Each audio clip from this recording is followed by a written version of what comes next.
hari ini? Yes. Seperti biasa, setiap belajar dengan saya pasti saya akan membangun sebuah kompetensi. Dan kompetensi yang saya bangun adalah kita punya kesadaran baru setelah ini. Saya analisis dulu judul ini supaya mengerti. Jadi mimpi dalam judul ini itu adalah tentang segala harapan yang belum terlaksana akibat terlalu banyak tidur. Jadi hidup dalam ketidaksadaran. Sekali lagi ya, mimpi dalam judul ini yang saya maksud adalah tentang segala harapan yang belum terlaksana akibat terlalu banyak tidur. Jadi tidur itu melambangkan ketidaksadaran. Jadi hidup kita dalam ketidaksadaran. Artinya apa? Segala aktivitas yang kita lakukan itu dilakukan dalam ketidaksadaran.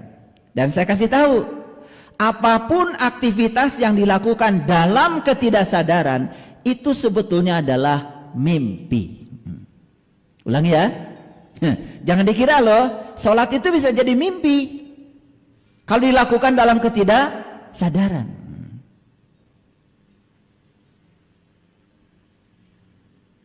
Apapun aktivitas yang dilakukan dalam ketidaksadaran itu adalah mimpi. Sekarang saya mau tanya, kapan Bapak Ibu mimpi? Ketika tidur kan? Gitu. Ketika tidur sadar atau tidak sadar? Tidak sadar kan? Ya. Ketika tidur mungkin kita melakukan aktivitas.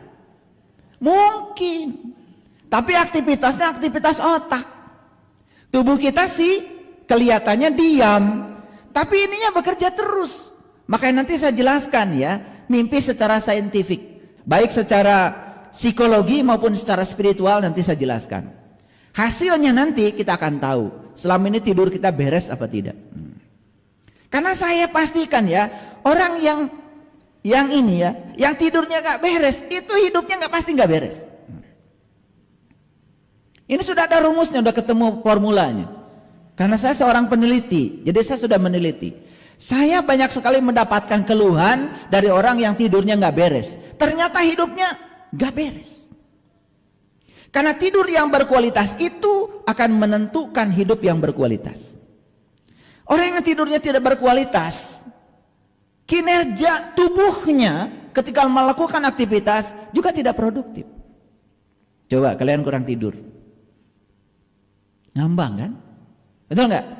Nah, kenapa bisa kurang tidur? Ada lagi, kenapa kita sering ngantuk?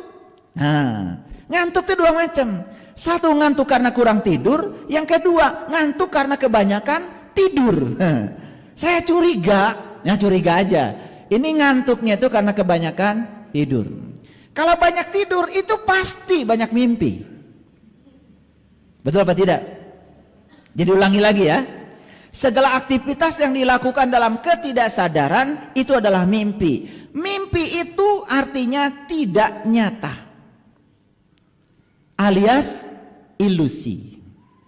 Ini saya kasih tahu ya, karena ini saya ulang-ulang ayat ini. Dalam Quran surat An-Nisa ayat 142. Allah berfirman seperti ini. Innal munafiqina yukhadi'unallah wa huwa khadihum. Wa idza qamu ila shalah qamu kusala. Yura'unan nas wa la yazkurunallaha illa qalila. Begitu. Ngerti apa tidak? Ya itu. Tapi kalian itu kan sukanya membaca yang tidak dimengerti. Dan sudah membaca itu berulang-ulang, walaupun gak ngerti, sombongnya luar biasa. Merasa sudah punya pahala lah gitu. Betul nggak? Gitu. Karena gak ngerti ya terpaksa saya terjemahkan. Sebenarnya saya tadinya gak mau terjemahkan. Saya pikir udah ngerti karena tiap hari baca. Saking seringnya baca, sampai gak tahu yang dibaca itu. Coba, kalau orang makan di restoran, dia sudah makan tempe 5, tahu 5, Ya, sudah makan ikan 5. Ditanya, Bapak tadi makan apa saja? Pas dihitung, aduh, lupa ya. Itu artinya dia melakukan aktivitas dalam keadaan tidak sadar. Itu sebetulnya termasuk kategori mimpi. Saya cuma khawatir aja sholat kita itu mimpi, syahadat kita juga mimpi, zakat kita juga mimpi, saum kita juga mimpi, jangan-jangan haji kita juga mimpi, karena semua dilakukan dalam keadaan tidak sadar. Oke? Mengerti sampai sini? Lanjut dulu. Kita kupas ayat yang tadi. Sesungguhnya orang munafik itu, kata Allah bukan kata saya, adalah mereka yang suka menipu Allah. Innal munafiqina yukhadi'unallah. Tahu menipu Allah. Dan kalau saya tanya semua yang hadir di sini, apakah kalian suka menipu Allah? Pasti jawabannya amit amit. Betul nggak? Betul nggak? Astagfirullahaladzim. Gitu. Menipu itu kan sederhana. Coba kalau penipu datang ke rumah kita, hadap-hadapan wajah dengan kita, bicaranya sesuatu yang berbeda dengan agenda di belakangnya. Betul apa tidak? Di depannya sih bicaranya baik-baik, tetapi kebaikan itu sebetulnya di belakangnya ada agenda lain.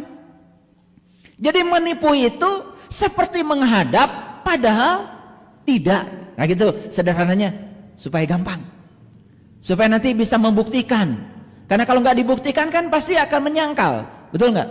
Kalau satanya suka menipu Allah, amit amit. Nah sekarang pakai bukti supaya nanti pengakuannya sederhana. Jadi menipu itu apa artinya? Seperti menghadap padahal tidak, gitu. Kan kalau kita sholat kan seperti menghadap, betul nggak? Sajadah mencong sedikit aja langsung diluruskan, betul apa tidak? Takut mencong. Padahal yang harus diluruskan itu bukan sajadah. Yang diluruskan itu ingatanmu kepada Allah. Sebetulnya itu yang disebut dengan syaf. Luruskan syafnya. Syaf siapa dengan siapa? Kita selama ini nggak ngerti. Syaf itu hanya antara kita dengan teman kita di samping. Udah gitu, kadang-kadang suka lebay. Betul nggak? Rapatkan sayap syafnya, langsung kaki dirapatkan. Betul apa tidak? Sampai bersentuhan dengan teman kita. Pernah saya tanya itu, kenapa kaki harus bersentuhan? Bahaya Pak kalau nggak bersentuhan. Kenapa? Setan bisa masuk dari situ. Lah, kalau ini bersentuhan kan bolongnya di sini lebih gede. Bukannya setan tetap masuk dari sini? Itu jawaban yang lucu. Tapi kelucuan itu kan sebetulnya sudah menjadi jawaban umum. Betul nggak? Karena berbicara sab, selalu sab itu adalah antara kita dengan orang lain. Ya kan? Rapatkan, luruskan, itu nggak ngerti kita itu.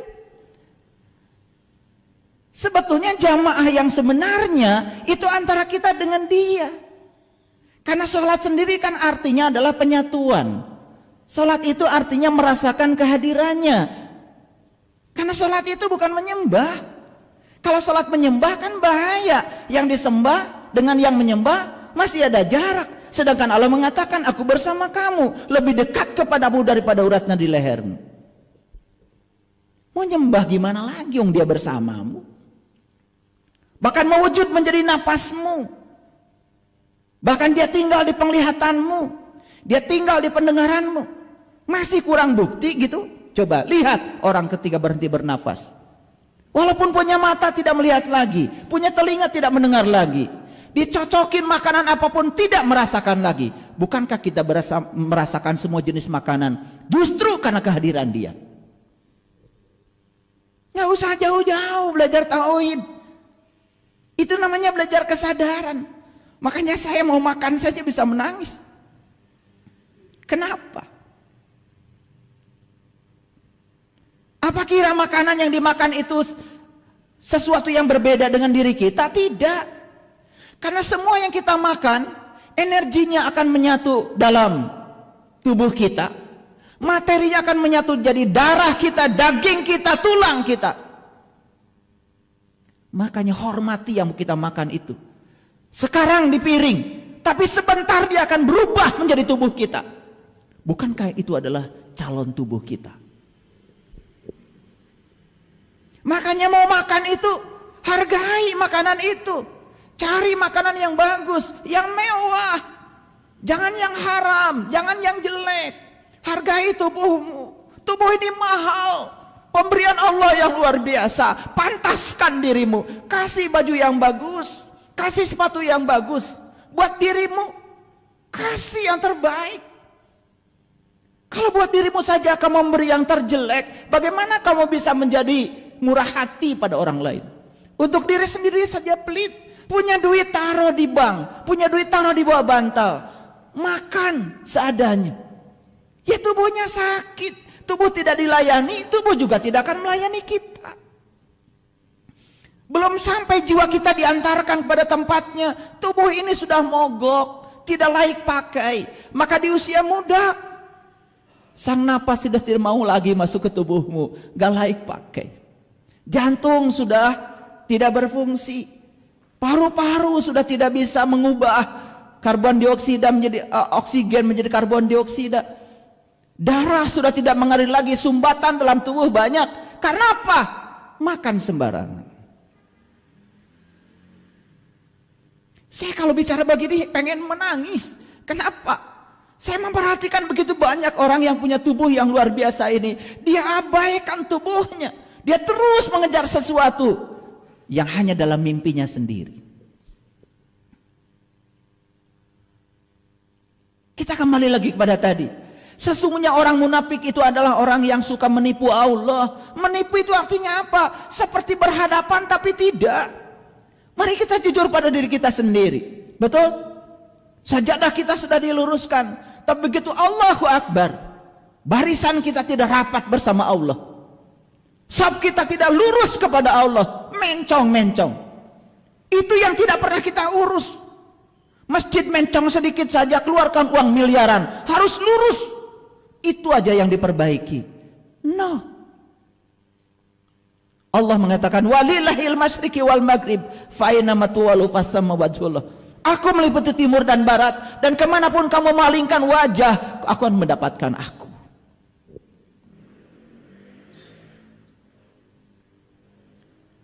Jamaah yang sesungguhnya kita dengan Allah. Dan selama ini kita tidak berjamaah. Kenapa? Kita nggak kenal siapa yang akan kita sembah. Bahkan kita tidak berusaha untuk mencarinya. Sudah dikasih contoh oleh Rasulullah Sallallahu Alaihi Wasallam. Beliau itu mi'raj dulu baru sholat.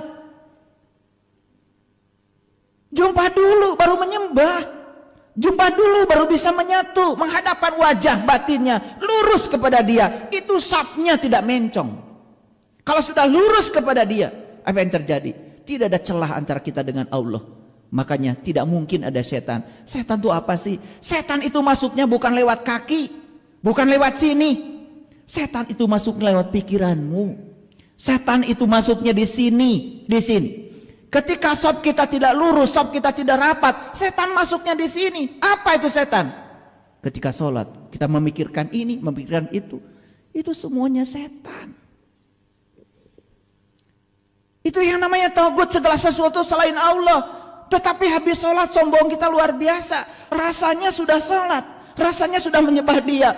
Untung Allah diam dan Allah tidak pernah bersuara. Bagaimana kalau Allah mengatakan, aku tidak merasa disembah olehmu. Sepanjang kamu sholat, kamu hanya menyembah ilusimu sendiri, pikiranmu sendiri. Jadi jangan heran kalau orang sudah melakukan aktivitas itu tidak ada dampak dalam hidup.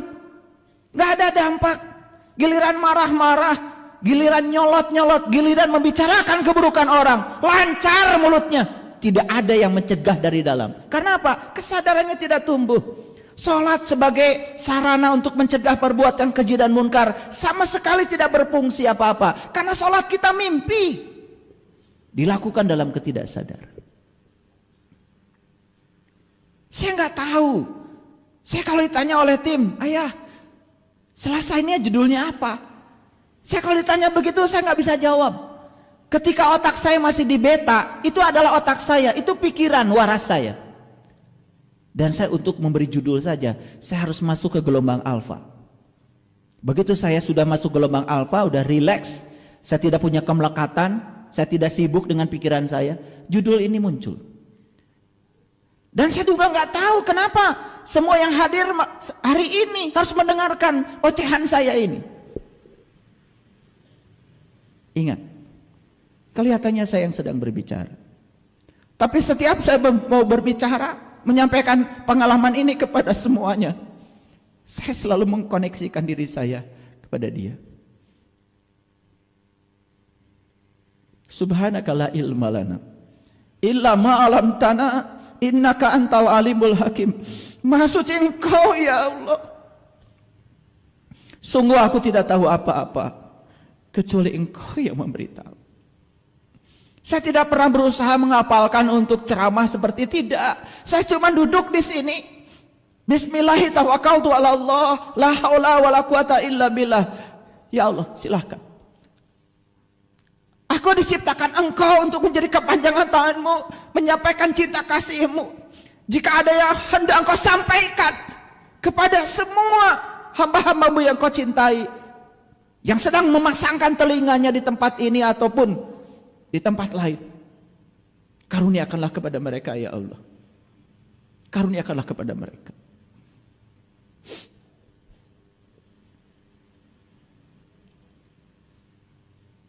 Mengerti sekarang sop itu. Mengerti sekarang rapatkan barisan. Subhanallah. Bertahun-tahun kita sholat cuma itu saja. Udah jelas hasilnya tidak ada. Tidak mau mengembangkan diri. Apa sebetulnya pesan leluhur kita yang sebenarnya? Hadirin, saya kasih tahu. Kalau barisan kita sudah rapat, tidak ada celah masuknya pikiran-pikiran buruk yang namanya setan, pikiran gelap yang namanya setan. Sholat yang semacam itu akan dibawa ke dalam kehidupan. Tidak ada celah dalam hidup kita untuk dimasuki oleh pikiran-pikiran buruk. Jadi sholat itu sudah bukan lagi 5 waktu. Sholat itu sepanjang waktu.